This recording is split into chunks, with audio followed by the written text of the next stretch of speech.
Y si os parece, vamos a continuar y voy a presentar al siguiente ponente, que es Miguel García Fernández. Supongo que ya podéis ver todos el PowerPoint.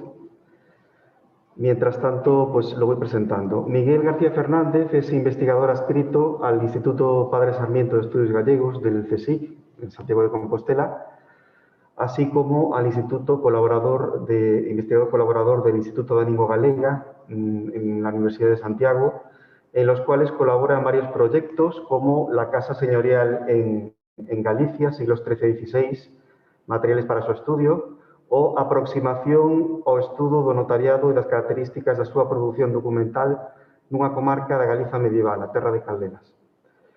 Miguel es especialista y desarrolla su investigación principalmente en los ámbitos de historia medieval, historia de las mujeres, historia de Galicia e historia cultural.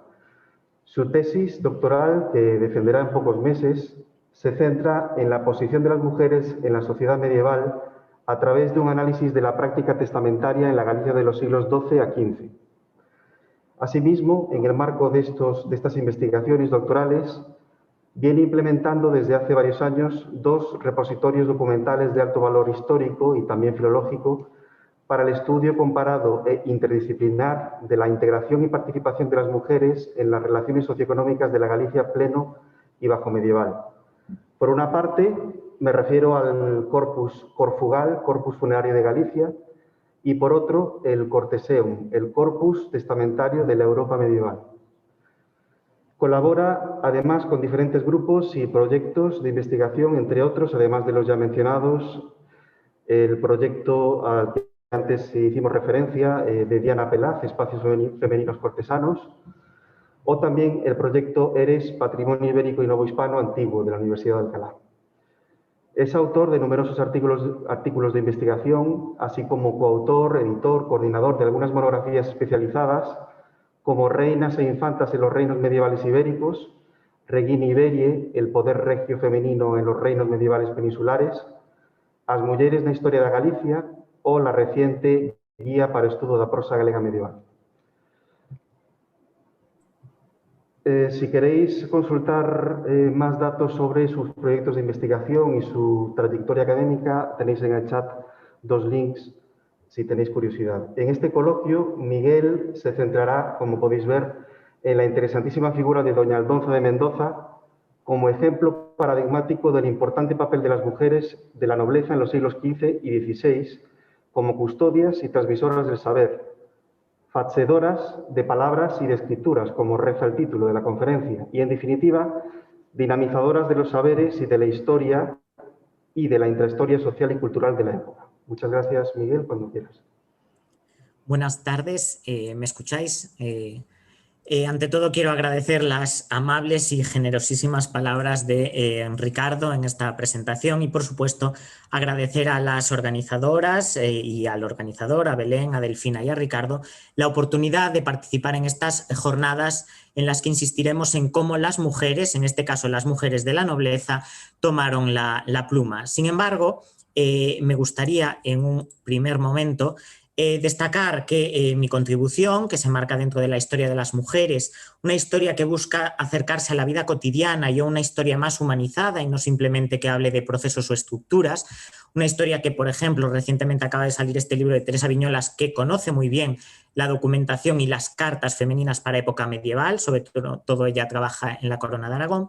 Pues en esta línea de trabajo me gustaría hablar en primer lugar sobre las voces y después sobre la relación de las mujeres con la cultura escrita, que es donde entrarían la cuestión de las cartas femeninas y algunos otros escritos. Creo que todo ello, estas palabras, tanto en el registro oral como en el registro escrito, son lo que nos permiten, de algún modo, poner de manifiesto el destacado papel, la importante posición y la activísima participación de las mujeres en la sociedad medieval, en una sociedad en la que no estuvieron silenciadas, como iremos viendo, y de hecho muchos de los silencios que a veces pensamos al hablar de las mujeres se deben al silencio puramente historiográfico. Quiero destacar en primer lugar que hablaré de voces femeninas, es decir, voces en plural, pues hay manifestaciones sumamente diversas, y es en este ámbito, el de la oralidad, en el que tendríamos que situar a la mayoría de las participaciones sociales de las mujeres. Es decir, la Edad Media no deja de ser un tiempo como cualquier pasado donde prima mayoritariamente lo oral y muchos saberes, pensemos en remedios, en recetas, en experiencias incluso de vida, se transmitían simplemente de forma oral. ¿Es posible acercarnos a todo ello a través de otros testimonios escritos? Lo veremos en la primera parte. Y después, en la segunda, me centraré en las escrituras propiamente de mujeres, destacando el valor cualitativo de un corpus que realmente, o al menos por el momento, incluso siendo de mujeres nobles, es cuantitativamente bastante reducido. Volveremos a hablar de la cuestión de escribir o dictar y hasta qué punto quien toma la pluma tiene implicaciones o no de cara a una valoración social, sí desde un punto de vista, por supuesto, cultural.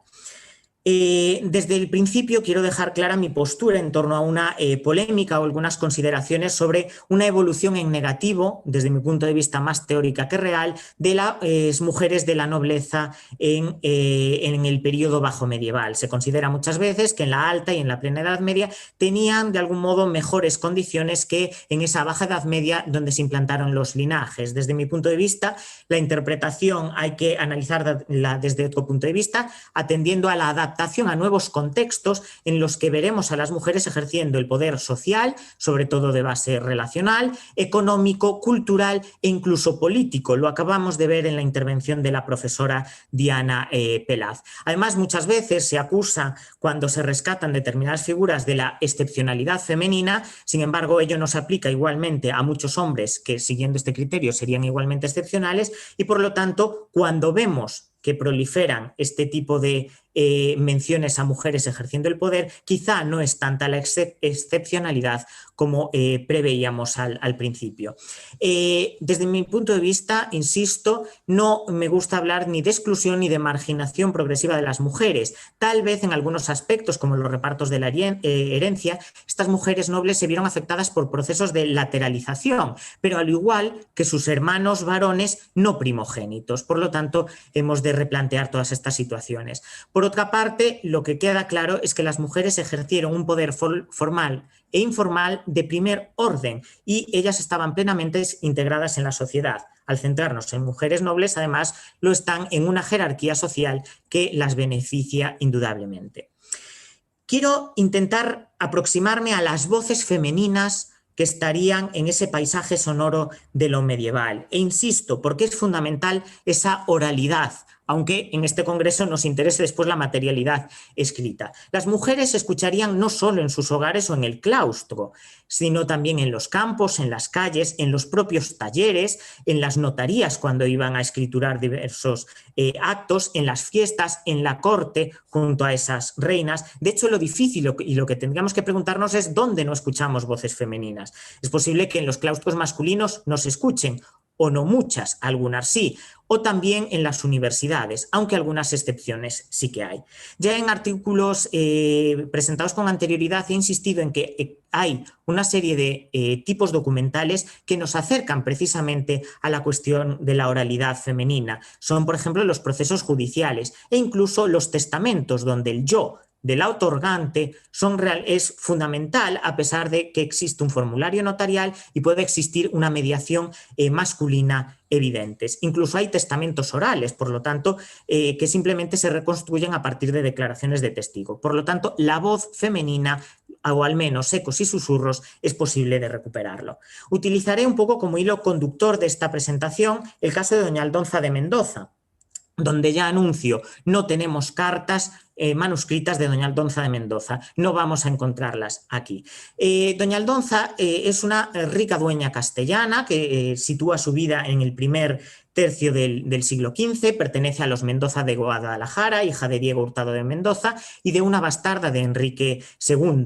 Esto, sin duda, la pone en contacto directo con la corte. Además, fue casada en 1405 con don Fadrique, conde de Trastámara y posterior duque de Arjona, que era la cabeza de la pirámide nobiliaria gallega.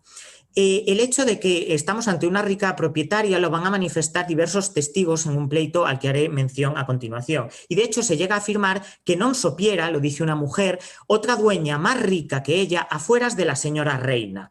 Esta es la figura de la que vamos a hablar. Además, otra figura, otro de los testigos nos dice que la dicha duquesa traía muy gran casa y andaba muy acompañada según su estado. Vemos una corte de muchos caballeros, escuderos, de dueñas y de doncellas. Sin embargo, la vida de doña Aldonza no fue fácil y de hecho casi es más célebre por los malos tratos que sufrió a manos de un marido del que vemos que se fue distanciando progresivamente desde el punto de vista físico y también emocional. El hecho de no tener hijos legítimos influiría en esto. Nos dice un judío a este respecto que nunca viera ni oyera decir que los dichos duque, duquesa estuviesen en uno, salvo muy pocas veces. Esa expresión de en uno, que la profesora Diana Pelaz conoce bien porque lo ha estudiado en relación a las parejas regias, es esa armonía conyugal y ese ser copartícipes, de hecho, en muchos actos que en este caso sería de la casa señorial. En este caso hay una distancia bastante amplia, incluso se llega a afirmar que aparte de los daños que le causaba el duque, las dicha señora no le osaba fablar cosa alguna. Las mujeres también a veces apostaron por el silencio.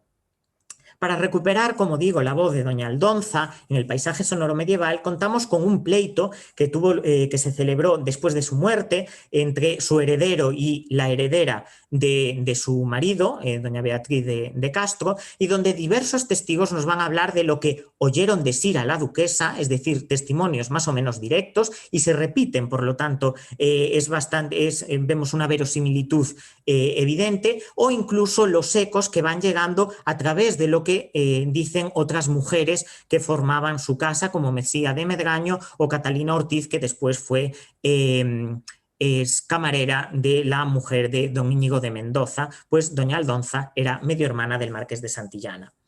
La voz de doña Aldonza se escucharía en primer lugar en su casa, y es una voz que incluye quejas, gritos y lloros. Una esclava que era criada y cocinera y estuvo viviendo con ella 18 años, nos relata parte de lo que le oyera decir a la dicha duquesa estando en su lugar de cogolludo. Vemos ahí que se hacen referencia a robos de joyas, incluso que el duque la tomara y arrastrara por una sala por los cabellos, que se los cortara con un puñal a raíz del casco, es decir, prácticamente la decalvó. Esta es la violencia.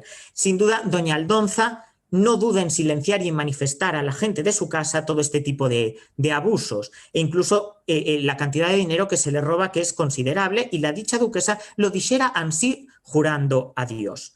Otra criada de doña Aldonza, Catalina Cruz, incluso manifiesta que estamos ante lloros, ante quejas. Una vez de un regreso de Galicia, la viera queixarse diciendo que fallaba destruida su tierra. Su voz precisamente se proyectó muy especialmente en los paisajes castellanos de Guadalajara, donde un carnicero, por ejemplo, que no formaba parte de su casa, pero que sí había escuchado a la condesa y a las de su casa, nos relata y nos confirma gran parte de estos hechos. Incluso otro criado, Lope de Mendoza, nos cuenta cómo precisamente estando en Galicia hubieran debates, el dicho duque y la duquesa eran públicos, y lo vemos en los distintos espacios en los que están. Esto ocasionaría, precisamente esta disputa, que la duquesa se viniera para Castilla, su tierra, mientras que él permanecía en Galicia. Esto vieran bien 6 años poco más o menos, e que non se vieran nin cartearan. Vemos aquí un pequeño indicio de la existencia de cartas, pero como digo, después no hemos podido localizarlas, lo que no implica que no existiesen y que sobre todo en los periodos de no discrepancia que no se intercambiasen entre ellos. Por otra parte, otro escenario de la voz de doña Aldonza se ve en la corte. Nos habla de su conexión con esa monarquía, vemos lazos de parentesco como hija de una bastarda de Enrique II, y allí va a pleitear doña Aldonza para recuperar lo que ella consideraba que era suyo por no haber pagado el duque sus arras, que era la villa de Ponferrada, y se dirige a donde está el rey, en la corte, estando en Palencia. Allí directamente va a hablar con él e incluso está 1 año y medio junto a Juan II. Uno de los testigos incluso la sitúa en Cobeña, y un día que la dicha duquesa feciera sala, es decir, había establecido un convite con el señor rey y el príncipe. Y vemos la insistencia de doña Aldonza, que estaría entrando muchas veces en el palacio. Es precisamente esto lo que, según muchos testigos, explica que finalmente le diesen la razón. E incluso la proximidad a la corte la sitúa junto a esa reina. No hay registros escritos de comunicación entre ellas, pero existe el testimonio en su inventario de bienes de que hay un libro de la reina que estaría en la posesión de doña Aldonza, y posiblemente de estos contactos directos es de donde derivaría ese préstamo. De hecho, la duquesa dormía, la cámara de dicha duquesa estaba en el palacio de la señora reina, allí en Medina del Campo. La voz de doña Aldonza a veces no se quiere escriturar y ella misma evita pronunciar algunos de sus deseos y dejarlos por escrito. Lo vemos en relación a su testamento. Resulta sospechoso y extraño que a la hora de nombrar heredero e incluso a la hora de disponer de sus bienes mandó que se vendiesen todos, salvo los que servían para hacer legados específicos, salvo los que yo aquí mando, et salvo los que saben el prior de San Bartolomé e Juan de Contreras, mi escudero, que no se deben vender e han de ser dados a quien e como ellos saben que es mi voluntad. E insiste, nombra como heredero a su primo Pedro Manrique, pero que cumpla mi voluntad con una condición, según le fuere revelada y declarada por el dicho prior de San Bartolomé e por Juan Contreras, mi escudero, los cuales la saben plenariamente. Traigo este ejemplo porque evidencia que a pesar de los testimonios escritos y de que los historiadores dependemos de las fuentes escritas, hay muchos elementos que permanecen en el olvido o que pueden permanecer en el olvido precisamente porque no se han escriturado o porque, como en este caso, no se han querido poner por escrito. Sin embargo, tenemos una pista sobre lo que habría dicho doña Aldonza a sus albaceas. Un mes después, apenas de su fallecimiento, el marqués de Santillana, que es su medio hermano, con el que había pleiteado durante toda su vida, presenta una declaración y comunica que lo había enviado a llamar doña Aldonza cuando ya estaba enferma en Espinosa y habían fablado con él le dijera cuál era su voluntad, que era la de transmitirle los mayorazgos por los que estaban en disputa con una condición, que casara a doña Mencía, la hija mayor del marqués, con Alfón, hijo de la dicha duquesa. La duquesa en principio no tuvo descendencia legítima. Es por esto quizá que no quiso escriturar en su testamento este pequeño secreto. Lo cierto es que el prior de San Bartolomé y Juan de Contreras, su escudero, van a declarar también qué es lo que les había comunicado la condesa y se reafirma en todo lo que había dicho ya el marqués. Todo lo fincable de sus bienes sería para ese mozo que andaba en su casa, que entonces llamaban Alfón en Doncel, y ahora dicen se llama Rodrigo de Mendoza. Lamentablemente no tenemos pistas sobre este personaje, pero del cual decían algunos ser fijo de la dicha duquesa. Estos no confirman si sería un hijo ilegítimo de ella, pero sí que existe la sospecha. La cuestión es que doña Aldonza querría casar a este doncel junto a su sobrina y que estaría dotada con parte de los bienes en disputa con su medio hermano. Lo que está claro es que en el siglo XV tenemos una auténtica polifonía de voces femeninas aristocráticas y es necesario estudios específicos para ir reconstruyendo estos pequeños detalles de la oralidad femenina. Hay que releer lo escrito para ir recuperando lo que no son simples susurros, cuchicheos o secretos, sino una oralidad que manifiesta los deseos de estas mujeres, sus quejas, sus órdenes y su activa participación social. Precisamente a raíz de lo que comentaba Diana, de cómo hay un registro oral de las reinas que va acompañando a las cartas, pero que no nos ha llegado, vemos como incluso doña María se dirigió a doña María de Ayala, que era su parienta, y le dice que crea todo lo que su consejero Bernal Gallach le va a decir. Esto resulta fundamental. Por otra parte, las imágenes medievales también son pistas que nos hablan de esa oralidad femenina.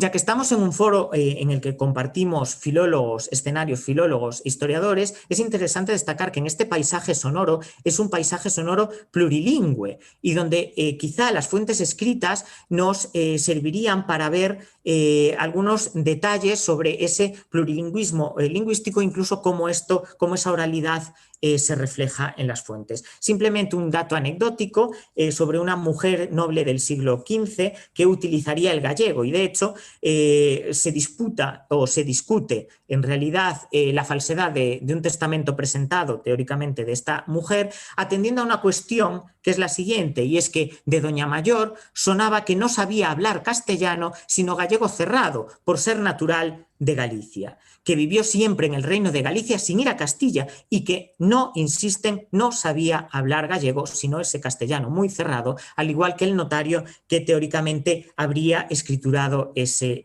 testimonio. El falsificador de esos documentos, que era un sobrino bisnieto de esta señora, Pedro Álvarez de Soutomayor, sin embargo alega que existiesen en el mismo documento palabras en gallego y otras en castellano no quiere decir nada, pues todas las escrituras que venían del Reino de Galicia venían en la misma manera, y todos los gallegos habían hablado y hablaban siempre castellano y gallego, y así se acostumbraba en el Reino de Galicia. Pero como digo, me interesa y nos interesa ahora reflexionar sobre otro aspecto, y es el de la relación de las mujeres con la cultura escrita. Recientemente he realizado una propuesta en la que me gusta insistir en dos aspectos en relación a este tema. El primero, simplemente más sencillo, es el del papel de las mujeres como guardianas de la producción escrita medieval.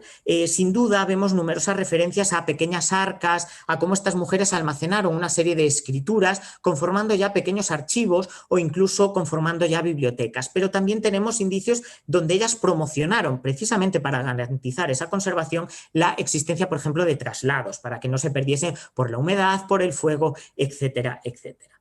Además de ese papel como guardianas, me interesa insistir en su papel como facedoras de la cultura escrita. Y esto interpretándolo desde dos modos. Un modo ambiguo, que creo que es el que quizá más se ajusta a esa propia mentalidad medieval. Teres Martin lo ha aplicado recientemente a la cuestión del arte medieval, como muchas mujeres con ese mefekit no sabemos si habrían materializado ellas una determinada obra artística o si simplemente lo que está detrás es su mecenazgo, el encargo. En la propia General Historia vemos como el rey faxe un libro, y no es porque lo escriba con sus propias manos, sino por otras motivaciones que se explican y que llevan a concluir que por esa razón el rey faxe el libro, es un faxedor igualmente. Por lo tanto, las mujeres tomaron la pluma o hicieron que otros la tomaran por ello. ¿Qué implica realmente esto? Si lo que queremos insistir es su papel activo desde el punto de vista social y cultural, la importancia es relativa. De todos modos, como decía ya la profesora Diana Pelaz, tenemos un problema de fuentes, y es que muchas veces tenemos indicios de escrituración femenina que, sin embargo, por conservarse simplemente traslados, pues tenemos numerosas dificultades para saber si realmente las hicieron ellas de su puño y letra. Debemos tener muy en cuenta la cuestión de la alfabetización femenina en la Edad Media. Sin duda es una sociedad jerarquizada donde hay importantes diferencias tanto por grupo social como dentro de estos por sexo. Si tomamos como referentes incluso las cifras de alfabetización de época moderna, cuando podemos empezar a establecer métodos de tipo cuantitativo, debemos ser conscientes que solo una muy pequeña minoría era capaz de leer y escribir, que recordemos eran saberes que se aprendían de forma disociada. Incluso vemos que esa cocinera de Doña Aldonza, por ejemplo, no sabía firmar, y la declaración la firmó su marido. Eso sí, él, que también es moro, ambos son moros, sí sabía escribir. Por lo tanto, el factor de sexo siempre suele perjudicar a las mujeres. Independientemente de que estemos hablando de la nobleza no es un grupo homogéneo, sino que hay una auténtica pirámide interna, y dentro de ella vemos numerosas diferencias. Por eso no es extraño que en 1502, por ejemplo, en testamento de una hidalga lucense, esta simplemente dice non saber firmar. firmará su confesor, elemento importante si tenemos en cuenta el peso que tuvieron esos confesores en la escritura de mujeres, sobre todo de época moderna. La cuestión es que habría que estudiar aspectos como cuáles son realmente los espacios de formación, ser conscientes de que el espacio familiar posiblemente es muy difícil de documentar. Influirían también la proximidad pues, a esa corte, a los circuitos culturales de cara a acceder a maestros, etcétera. Incluso a través de la investigación podemos y debemos revisar a veces afirmaciones que repetimos. Me resulta muy interesante a este respecto un trabajo de Carabias Torres en el que plantea que ni Beatriz Galindo sería maestra de reinas, ni Lucía de Medrano sería catedrática de Derecho canónico, que es algo que habitualmente se repite en los estudios culturales. Un indicio de la alfabetización femenina lo tenemos en la cuestión de las firmas, pero también todos los estudiosos de ellas nos avisan sobre todo de las precauciones que hay que tener, debido a que firmar a veces no implica que se tenga una capacidad escrituraria amplia y plena, ya que a veces podría ser más que nada una especie de dibujo. En el ámbito nobiliario, por otros detalles, quizá podemos ser más optimistas. Lo cierto es que la presencia de firmas, de todos modos, la vemos sobre todo a partir de la segunda mitad y a finales del siglo XV. Por lo tanto, en la documentación anterior tenemos serias dificultades, pero por una cuestión de la propia evolución de las formas de validación. Si bien en la Alta Edad Media a veces se reproducían y se hacía referencia como mea manu confirme roboro, incluso se hacen esos dibujos que en los tumbos se buscan imitar y aparecen referencias a signos femeninos. Sin embargo, en la plena Edad Media vamos a encontrar sobre todo los signa notariales y desaparecen esas firmas. Por otra parte, valorar la destreza a la hora de firmar me parece una cuestión sumamente complejo. Sí que se confirma de algún modo el uso de modelos gráficos de la época, pero hay cierta parte de subjetividad a la hora de valorar si nos pone de manifiesto una alta capacidad o no de escritura. Influiría sin duda la edad, las circunstancias y la urgencia, por ejemplo, o la propia habilidad personal. Y como digo, muchas veces las firmas nos constan simplemente porque en los traslados se hace referencia a ello. Teresa de Zúñiga, en un documento de 1444, por ejemplo, dice que lo firma ella y su marido, incluso evoca otro documento que no conservamos, que era un empeño, el cual es firmado por el dicho conde y el suyo, además de llevar el signo, por supuesto, del notario. Mayormente lo que nos vamos a encontrar son documentos redactados por otros, por notarios, en los que aparece incluso la propia firma notarial y puede aparecer la firma de la otorgante, como en este caso donde es una especie de recibid de doña Juana de Castro en 1461. Como decía, la destreza es algo complejo. En un estudio en el que se analizaban dos casos femeninos, Ares Legaspi detecta que las mujeres presentan de algún modo menor pericia gráfica. Señala que posiblemente no se deba a una cuestión de una educación más deficiente, sino a dos factores: la escasa utilización de la escritura, sobre todo porque serían los hombres los que recurrirían más a ella, y por otra parte lo tardío de su puesta en práctica. Me parecen dos ideas muy sugerentes, aunque también debemos pensar en toda la documentación práctica y cotidiana de la que tenemos indicios indirectos de estas mujeres que hemos perdido, y entonces hasta qué punto realmente no hay una escritura cotidiana que a partir de estos pequeños indicios sí podremos decir que era más asidua de lo que a veces pensamos.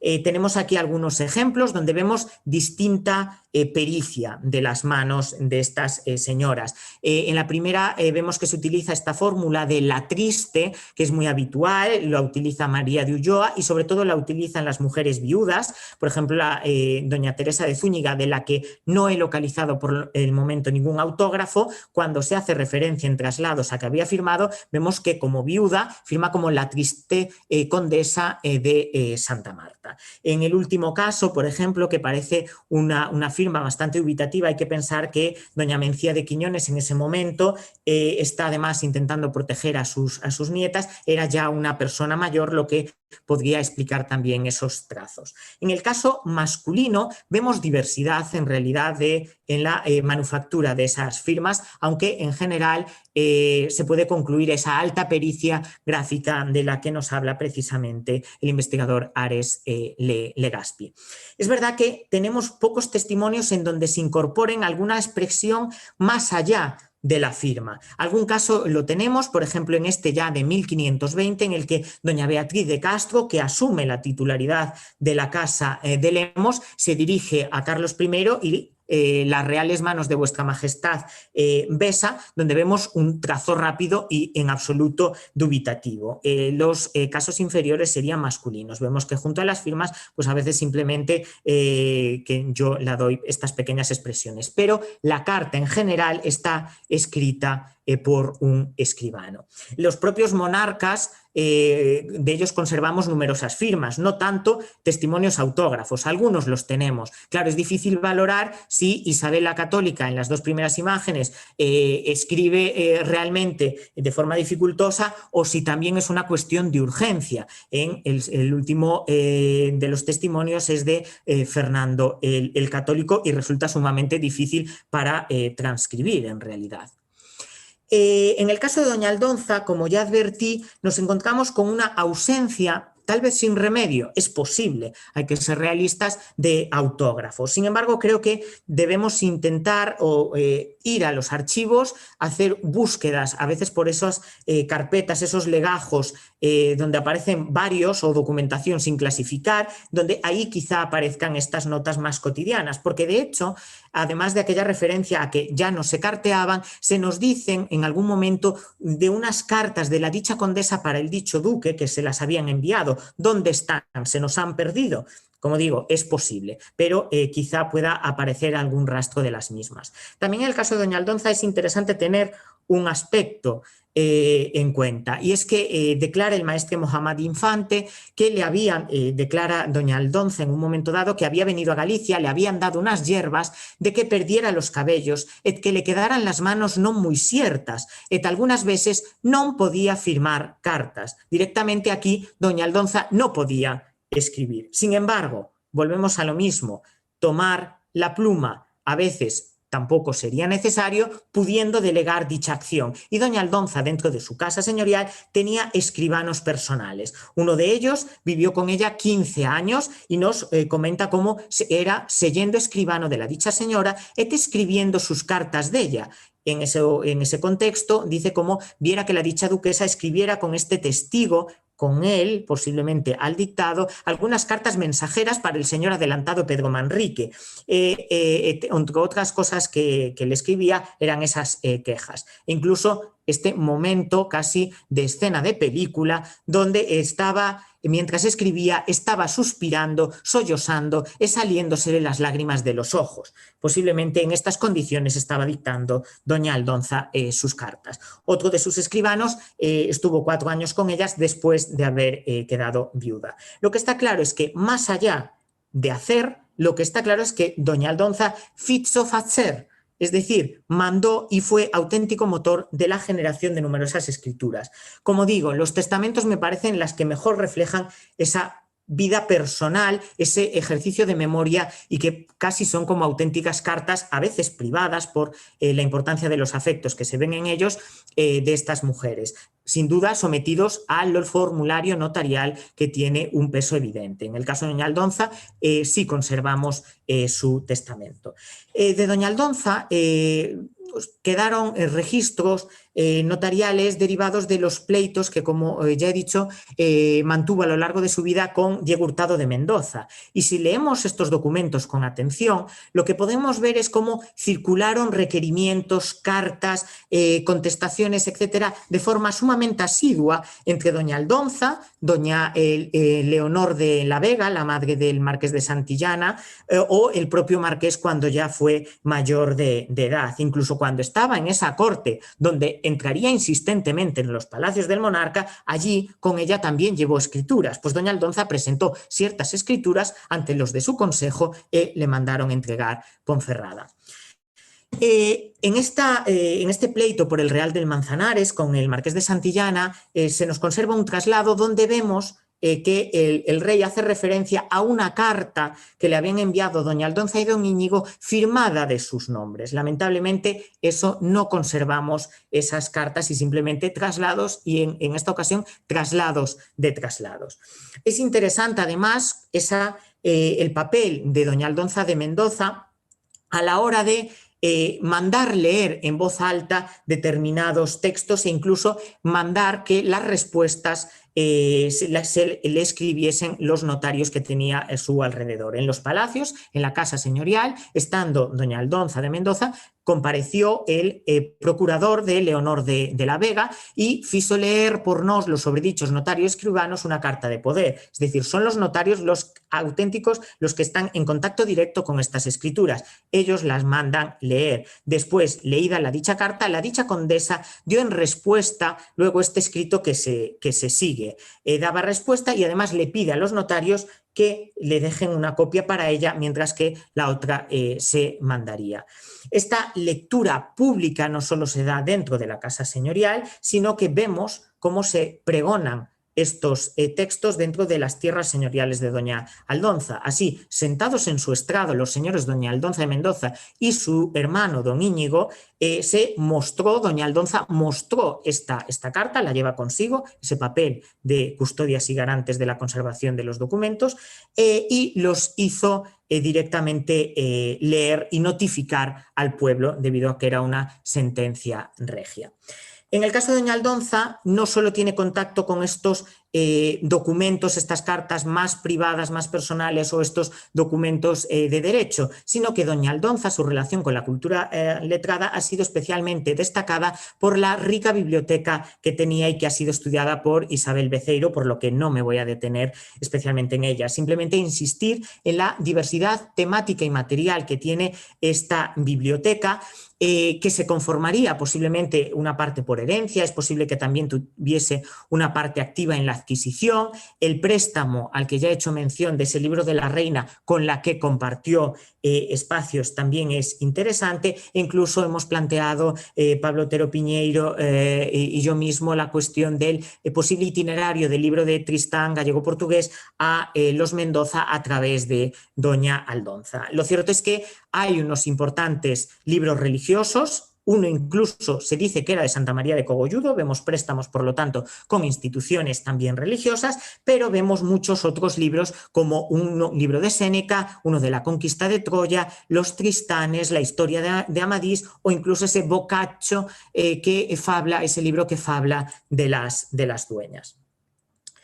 ¿Qué pasa con el resto de mujeres de la nobleza? Tenemos de algún modo algo similar, un contacto directo con cartas personales, de las que referiré algún ejemplo, con escrituras de gestión y cotidianas. También se harían peticiones a la corte, posiblemente no sabemos si manuscritas o a través de sus escribanos, pero de las que no conservamos evidencias, sino muchas veces las respuestas de los monarcas, y después un amplio número de escrituras notariales donde, aunque como digo, podemos encontrar la firma, pero no son manuscritas por estas mujeres, sino se enuncian su voz.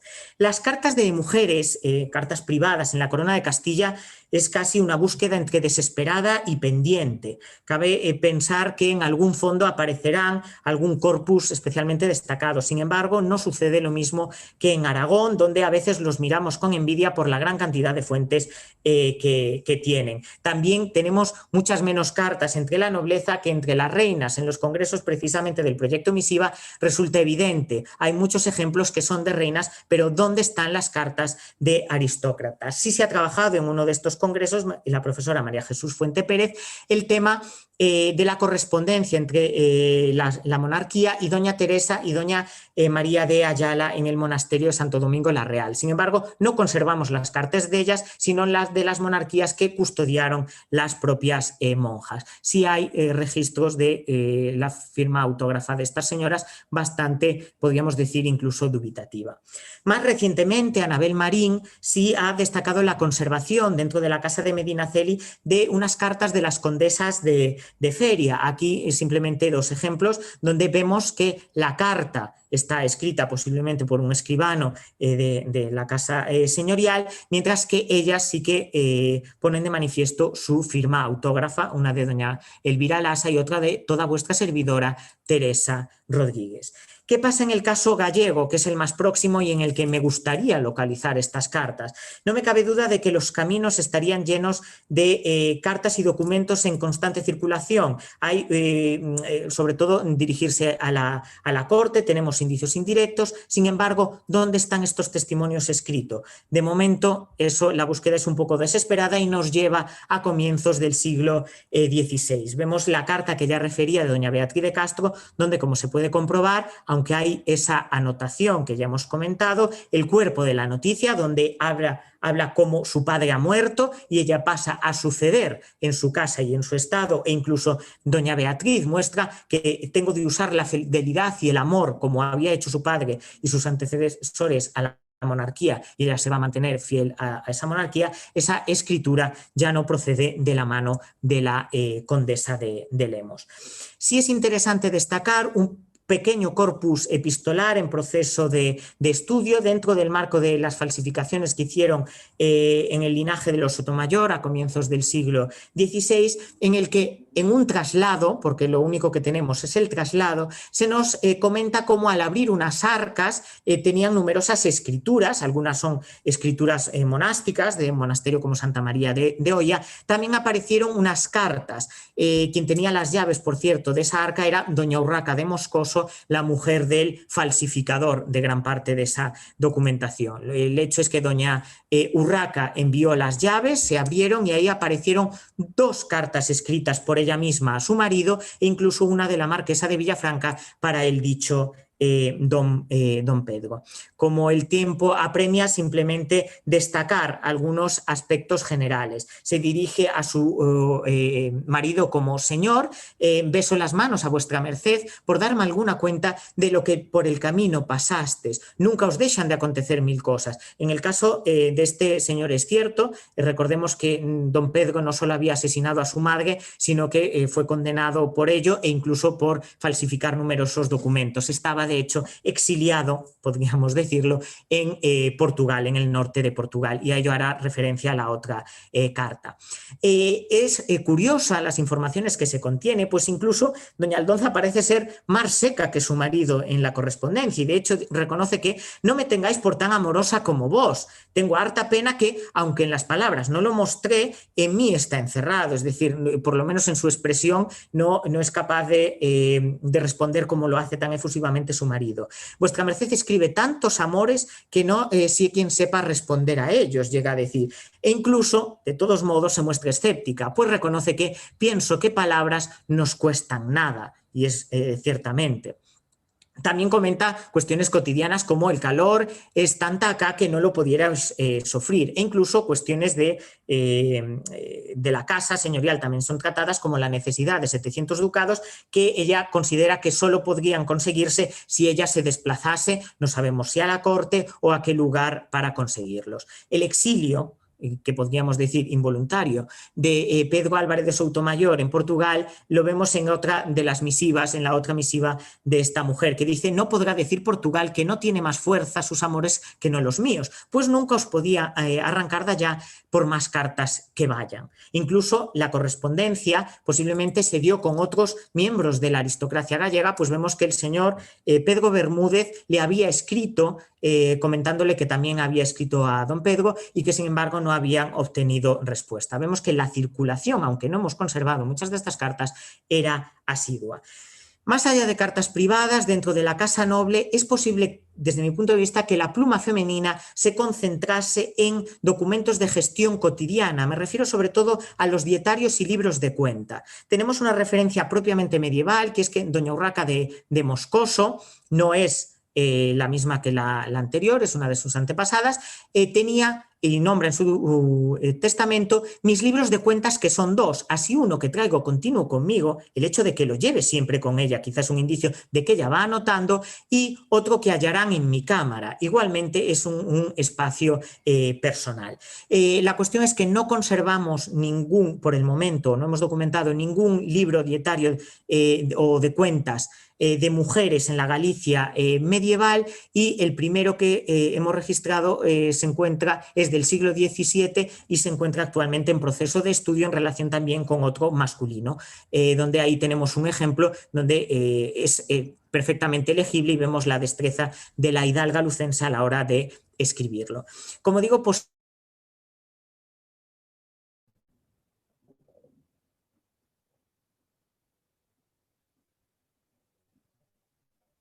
posiblemente otros instrumentos, allá de la polémica o no sobre la utilización del término de la agency femenina, en la cuestión de que las mujeres sí fueron agentes en la producción documental e incluso guardianas y promotoras de todos estos instrumentos. Me refiero, por ejemplo, a que en el inventario de Doña Aldonza, simplemente comentar estos casos para antes de concluir, vemos que hay referencias a un cofrecillo con algunas escrituras, así como cartas mensajeras, es decir, esas recetas. De esto no tenemos ninguna manifestación material. También es verdad que no tenemos de muchos de los registros de bibliotecas femeninas el libro material actualmente. Todo esto, o gran parte de ello, se ha perdido o no está localizado. Teresa de Aguiar, que era la abuela del mariscal Pedro Pardo de Cela, un aristócrata gallego, por ejemplo, nos dice en su testamento que se le dieran ciertas cartas que encontrarán en mi arca a una mujer porque le pertenecen. Ella de algún modo se las conservó. E incluso tenemos un amplio inventario de escrituras que María de Velasco entregaría a un miembro del Consejo Real por mandado de Carlos I, con es un amplio repertorio que se puede ver en uno de los manuscritos de la Biblioteca Nacional. Por lo tanto, y además de conservar estos instrumentos, como ya he comentado de pasada, muchas mujeres son las que promovieron la realización de determinados traslados y copias. Bibliotecas más allá de la Doña Aldonza en la Corona de Castilla. No encontramos muchas, es cierto que sí existe algún registro. La importancia de las bibliotecas es que no son solo objetos culturales, sino que son en sí mismos objetos materiales. Es verdad que prime el libro religioso, aunque no solo, que hay que examinar bien la conformación de estas bibliotecas, pues a veces sí insiste, y con razón, que tener no implica lo mismo que leer o consumir estos textos. Y por otra parte, nos gustaría encontrar esos testimonios por si incluso tienen anotaciones y marcas de propiedad autógrafas. Otra de las bibliotecas, más allá de la de Doña Aldonza, que es significativa, es la de Leonor Pimentel y Zúñiga, otra de las mujeres que generó una gran cantidad de documentación notarial. De ella se conserva un inventario de bienes en lo que hay una partida que se destina a relacionar los libros de latín y romance que poseía y que han sido estudiados por Jiménez Moreno. Simplemente esta es la imagen de la parte de los libros que, como vemos, es una nómina nutrida. La nobleza gallega, ¿qué pasa? Realmente tenemos más indicios o pequeños datos que no bibliotecas. También es cierto que hay que pensar que si no tenemos inventarios post-mortem, lo que se produce con los testamentos es la transmisión de la herencia en bloque a los herederos. No se especifica salvo determinados legados. Entonces es posible que en esos bienes muebles es donde se encontrasen esos libros. En 1498, la anteriormente mencionada Urraca de Moscoso sí hace referencia a uno concreto, mi libro nuevo de rezar alumiado de oro, para que su cumplidor testamentario se acuerde de ella cuando rece. Es sin duda el hecho de que sea un libro aluminado de oro explicaría la relevancia que adquiere como legado particular. ¿Tendría 8? Es posible, lo podemos afirmar, lamentablemente no. Incluso muchas de estas mujeres aristócratas ingresarían en los monasterios y es posible que allí tuviesen acceso a determinados libros. Sin embargo, los indicios también no se han podido documentar realmente bibliotecas femeninas entre las monjas gallegas. Sí hay en alguna visita, como en la de 1407 a Santa María de Orre, a un pequeño monasterio benedictino, que se nos habla de que había un libro misal, un oficiario, pero claro, son libros personales y de las monjas o simplemente los que utilizarían los capellanes.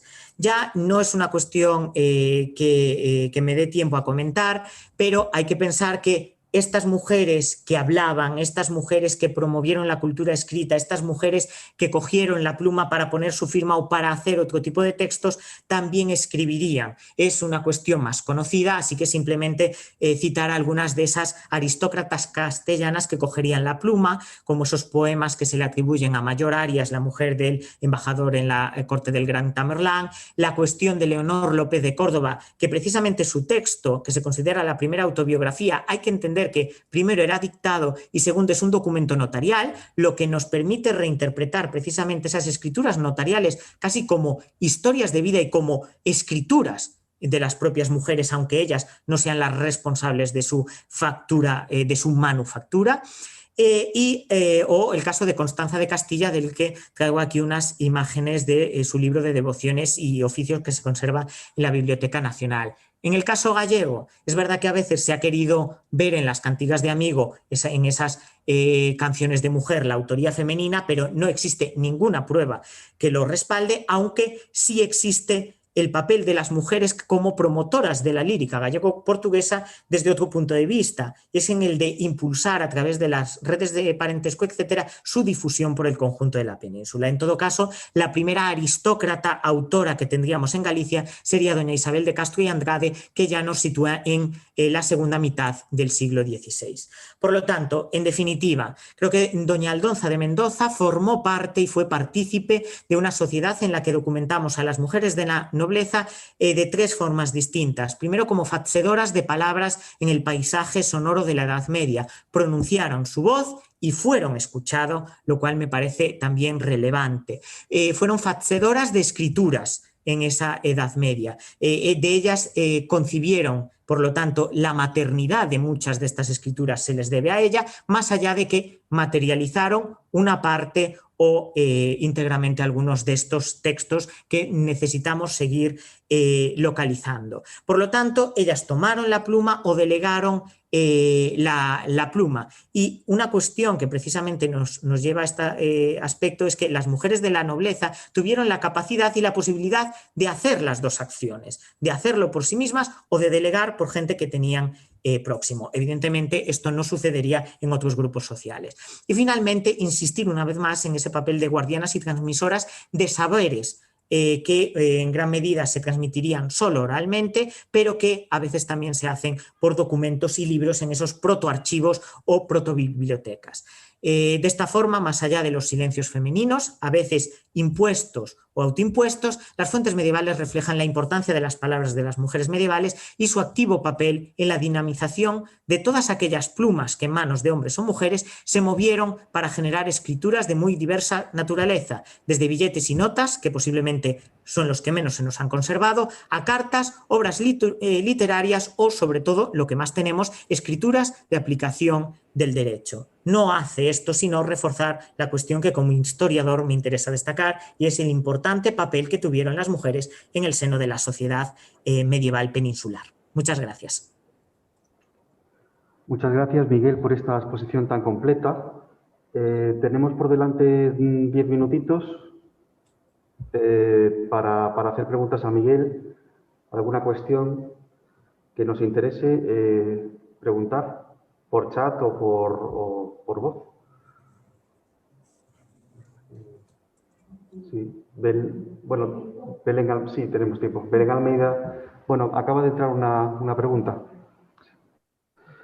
Pregunta Rafael Rojas, ¿cuál es el peso, vigencia, efectos de la ley sálica sobre la situación que vivieron estas mujeres? Por lo que cuentas, parece que no mucho, herencias. Y sobre la situación de coexistencia de lenguas, ¿no había un cierto rasgo funcional en la lengua elegida? Por ejemplo, gallego para la lírica. ¿Y qué comprometía más a una mujer, la lengua o la escritura? Bueno, no son cuestiones, alguna de ellas un poco difícil de responder. Bien, sobre el primer aspecto, la cuestión de la ley sálica, como me he centrado en nobles, no tiene ningún peso porque la ley sálica es una cuestión francesa que en Castilla no tuvo relevancia, no rigió. De hecho, aquí, aunque había preferencia masculina en la sucesión, me refiero a la sucesión regia, por supuesto, no se excluía a las mujeres. Es decir, si hay un varón va a tener preferencia, pero si no va a heredar sin ningún problema las mujeres. No hay exclusión de ningún tipo.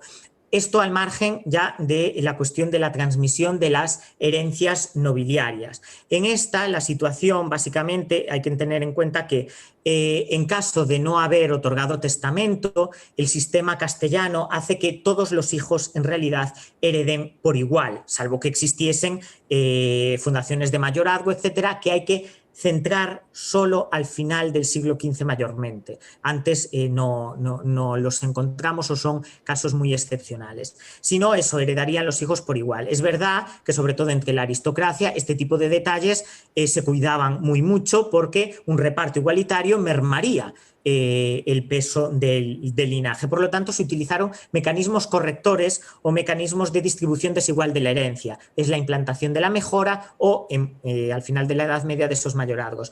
La mejora implicaba a veces, como máximo, mejorar en el tercio y en el quinto de los bienes. Es decir, se hacían 5 partes, hay un quinto que es de libre disposición que le podrías dejar al hijo mejorado y de las otras partes se podrían dividir en 3 partes y a uno de los hijos le dejarías esa parte, pero en realidad tienes que obligatoriamente dejar como herederos a todos tus hijos. El desheredamiento de las hijas e hijos tiene que estar motivado y es muy excepcional, a veces es por los malos tratos a los padres o incluso si es verdad que en teoría si te casas sin la autoridad, sin que lo quieran tus padres, sí podrían utilizar este mecanismo de desheredamiento. Sin embargo, es excepcional. Por lo tanto, la norma general es que todos los hijos van a ser sucesores, aunque haya a un primogénito que se le otorgue ese tercio de mejora.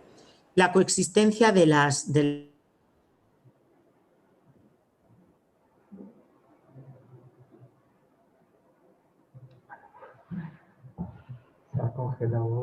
lenguas, que sería lo siguiente, ¿cierto? Rasgamos pocos indicios sobre el uso de distintas lenguas, que por supuesto se daría. Pensemos que en latín tendrían lugar muchas oraciones, etcétera. Pero claro, en estas alturas ya el gallego para la lírica, eso se nos queda en el siglo, fundamentalmente en los siglos anteriores. No tenemos a mujeres componiendo, mujeres gallegas componiendo este tipo de textos y que recurriesen o no al gallego. De todos modos, Isabel de Castro en el siglo XVI sí utilizó el gallego y es un poema. Tenemos las dos. También tiene poemas en castellano. Por lo tanto, es difícil de valorar. Supongo que los filólogos en esto pueden aportar bastantes más datos. ¿Y qué comprometía más a una mujer, la lengua o la escritura?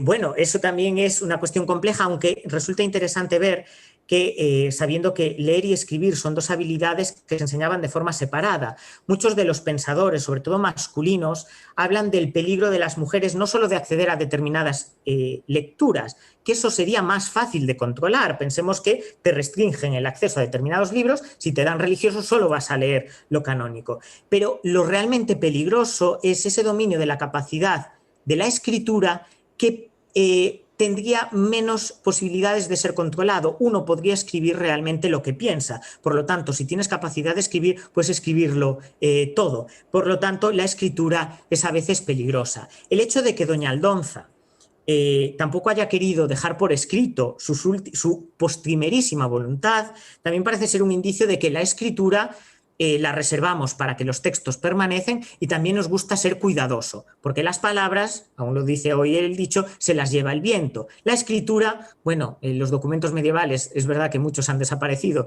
y por lo tanto también se los ha llevado, no sabemos si el viento, los ratones o algunos u otras personas que los tienen en sus archivos privados, pero bueno, habría que tener cuidado. Manuela Barrios López pregunta, ¿de qué manera esta polifonía de voces femeninas podría reformular la categoría historiográfica de subalternidad comúnmente referida a las mujeres? Bueno, yo creo que evidentemente, y es fundamental por ello recuperar las voces y los testimonios escritos, creo que todos estos testimonios que nos acercan más directamente a las mujeres, lo que nos permiten replantear es algo que es lo que quiere hacer la historia de las mujeres desde el principio. Y es que las mujeres no simplemente son un objeto que nos interesa a unos cuantos, un objeto de los historiadores, sino que fueron un sujeto de la historia, y por lo tanto hay que cambiar el chip completamente del discurso histórico, no simplemente incorporar a las mujeres a veces como un epígrafe, sino releer completamente el conjunto social desde mi punto de vista. No solo insistir, que es evidente, en estas voces femeninas de forma aislada, sino verlas y resituarlas en el panorama global, incluso cambiando absolutamente todos estos aspectos. Entonces,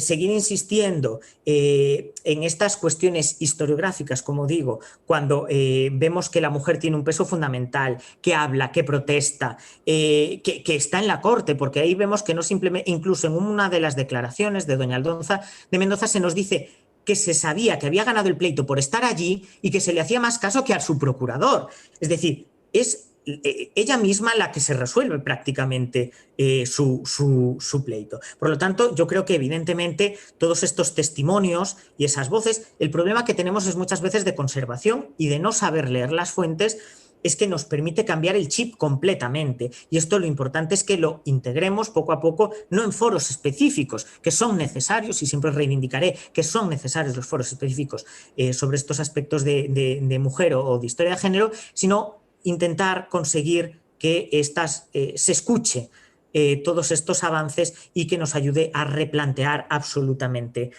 todo el tema. Una última pregunta, me parece, de Belén Almeida.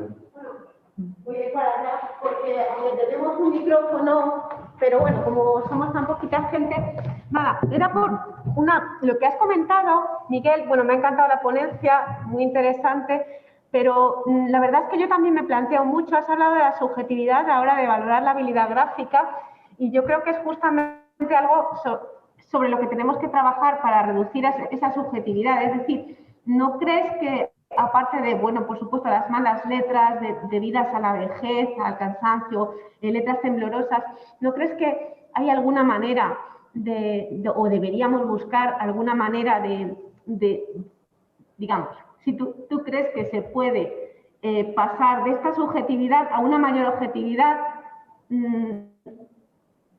a lo largo o a través de algún estudio? Es que me angustia porque yo efectivamente muchas veces estoy con eso, pero no puede ser que digamos yo creo, sino que tenemos que buscar elementos de juicio para valorar mejor un dato en el que nos va mucho. No voy a decir la vida, pero nos va mucho en la investigación. Esa es mi pregunta. Vale. Realmente es un tema muy, muy interesante que genera más problemas, evidentemente, que respuestas sencillas. A ver, el problema, yo creo que para poder establecer realmente características objetivas que nos permitan valorar una mayor o menor destreza y habilidad de estas mujeres, lo que tendríamos que hacer es una búsqueda sistemática y conformar un corpus de firmas, incluso con un detalle muy importante, porque efectivamente factores como el de la vejez influyen, pero eso lo comprobaríamos muy especialmente si tenemos firmas de la misma mujer en distintas etapas de su vida. El problema en la Edad Media es que tenemos testimonios muy contados. Por ejemplo, en el estudio que se había hecho en 2017 comentando que posibles factores por lo que las mujeres tienen menos pericia gráfica, se hizo utilizando 2 casos. Claro, son muy escasos para poder establecer conclusiones. Conforme avanzamos en el siglo XVI y con una búsqueda sistemática de ejemplos, yo creo que sí sería factible valorarlo. ¿Por qué? Porque un mal día también lo tenemos todo, por lo tanto, que un día te salga mal la firma, pues nos podría pasar a todos, pero si de una misma mujer consiguiésemos tener distintas firmas a lo largo, pues eso, de su vida, en documentos distintos, en distintos lugares, etcétera, creo que nos ayudaría mucho a confirmar de algún modo la pericia o no de estos testimonios. De todos modos, también es cierto que en algún caso, como puse el de Juana de Castro, se ve una firmeza que, por ejemplo, contrasta con la destreza que plantean algunas de las otras. Yo creo que eso sí es evidente. Entonces, todos estos factores habrá que ponerlos en común y, sobre todo, cuando tengamos un buen corpus de firmas recopilados. Debería existir de algún modo una base de datos para firmas femeninas de la península ibérica a lo largo de la Edad Media y la Edad moderna, por ejemplo. Creo que todo ello nos ayudaría.